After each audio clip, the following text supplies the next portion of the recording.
দেখেন এই দোয়ার কি বরকত। আল্লাহ আনাসের সম্পদও বাড়ায় দাও, ওয়ালাদা তার সন্তানও বাড়ায় দাও। উম্মে সুলাইম রাদিয়াল্লাহু তাআলা আনহা আনাস রাদিয়াল্লাহু তাআলা আনহুকে নিয়ে আসলেন, বললেন নবী হে আপনি এসেছেন, আমরা যে এত খুশি মদিনাবাসী, সবাই দেখে আপনার হাতে কিছু না কিছু হাদিয়া দেয়, আমি কি দিব? কিছু দেয়ার নাই, কিছু দেয়ার নাই, আমি গরিব মানুষ, আমি আমার নাট ছেঁড়া ধন কলিজার টুকরা আনাস আমার শিশু সন্তানটারাই আপনারে হাদিয়া দিয়ে দিলাম।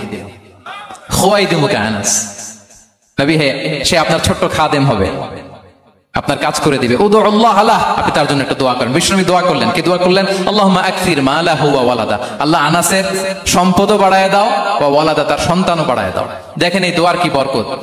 এই দোয়ার বরকতে আনাস বলে মদিনাতে যত খেজুর বাগান ছিল সবগুলো খেজুর বাগানে বছরে খেজুর হতো একবার, কিন্তু নবীর দোয়ার বরকতে আমি আনাসের বাগানে খেজুর হতো বছরে 2 বার।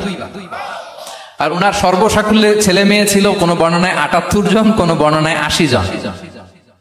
আমাদের পুরো বংশে আছে 80 জন, কথা বলেন। আপনার পুরো গোষ্ঠীতে 80 জন আছে?